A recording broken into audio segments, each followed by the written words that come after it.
O capítulo 12 do Evangelho de Lucas, em seu capítulo 1 ao 10, Jesus, no meio de uma imensa multidão de pessoas, se volta aos seus discípulos e lhes diz: acautelai-vos da hipocrisia e do fermento dos fariseus. Nada há encoberto que não venha a ser revelado, assim como nada há em oculto que não venha a ser conhecido. Porque tudo o que disseres às escuras será ouvido em plena luz, e o que disseres aos ouvidos no interior de tua casa será proclamado e anunciado abertamente. Por isso vos digo, não temais o que matam o corpo, e depois disto nada mais podem fazer. Eu, porém, vos afirmo, temei aquele que, depois de matar o corpo, tem poder para lançar no inferno. Quem tiver ouvidos, por favor, ouça. A esse deveis temer. Por acaso não é verdade que se vende hoje 5 pardais em troca de algumas poucas moedas? Todavia, eu vos afirmo, Deus não se esquece de sequer um destes passarinhos. Até mesmo o número de fios de cabelos estão todos eles contados sobre sua cabeça. Portanto, vos digo, não temais. Por acaso vocês não valem mais do que muitos passarinhos? E digo-vos ainda, todo aquele que me confessar diante dos homens, também eu, o Filho do Homem, o confessarei diante de Deus.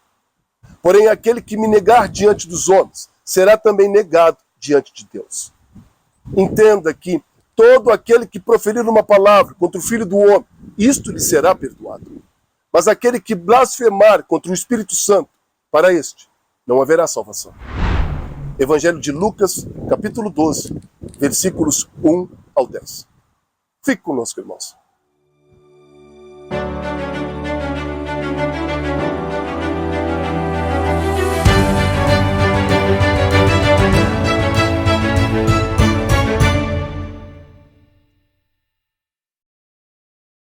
A palavra de Deus nos ensina que, estando Jesus com seus discípulos em meio a uma imensa multidão, Jesus os alerta a respeito dos falsos ensinos dos fariseus, pessoas que se declaravam seguidores de Deus, fiéis aos princípios religiosos daquela época, e que, no entanto, não conseguiam se despir das roupas deste mundo, se alimentando do próprio ego, das suas vaidades, seus intelectos, priorizando muito mais a sua própria aparência e vaidade pessoal do que propriamente o relacionamento íntimo e verdadeiro com o nosso Deus. Jesus chega a dizer que este estilo de vida religioso levado por estes homens cegos teria o poder de influenciar outras pessoas e seria capaz de nos desviar do correto caminho, nos fazendo parecido com eles, nos atraindo para uma vida de enganos, vaidades, egos, aparências, a ponto de nos destruir o espírito e nos causar a nossa própria morte espiritual. Jesus afirma com todas as letras em seu discurso que nada há encoberto que não venha a ser revelado, assim como nada há em oculto que não venha a ser conhecido. Jesus chega a dizer com todas as letras que aquilo que dissermos às escuras será ouvido em plena luz, e o que dissermos no interior de nossas casas será proclamado e anunciado abertamente. Jesus deixa claro, evidente, cristalino, a verdade de que absolutamente nada foge à sua criteriosa observação. Aquilo que você faz quando ninguém está te observando, a maneira como você é dentro da sua própria casa, no seu trabalho, junto à sua família, tudo isso é observado por Deus e fala muito a respeito de quem você é.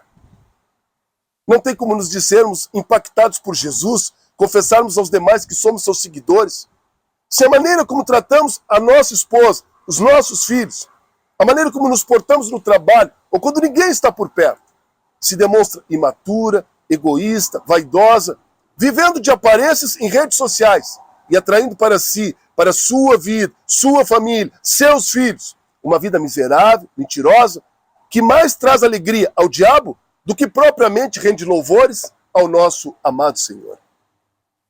Agora deixa eu te perguntar algo muito verdadeiro e sincero da parte de Deus. A quem você imagina enganar?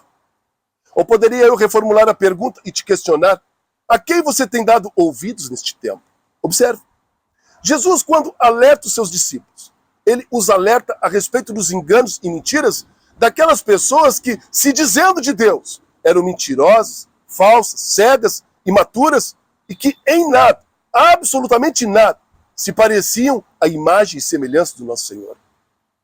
Jesus aqui fala do pecado da blasfêmia contra o Espírito Santo. Jesus fala da rejeição total e contínua de uma pessoa contra Deus. Quem blasfema contra o Espírito Santo o rejeita completamente e é incapaz de se arrepender dos seus próprios pecados e aceitar a obra de Cristo, agora repousando sobre a sua própria vida. A função do Espírito Santo é nos convencer do pecado e nos levar ao arrependimento. Para sermos salvos, precisamos da obra de Jesus, do perdão dos nossos pecados e da convicção que vem do Espírito.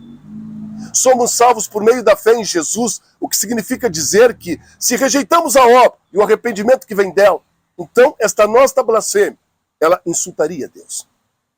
Volto a repetir, irmãos.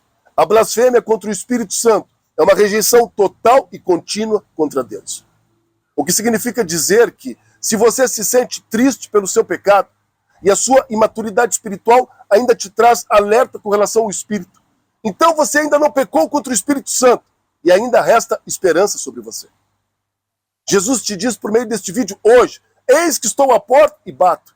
Se abrires a sua porta, entrarei em sua casa e cearei contigo. Reflita a respeito.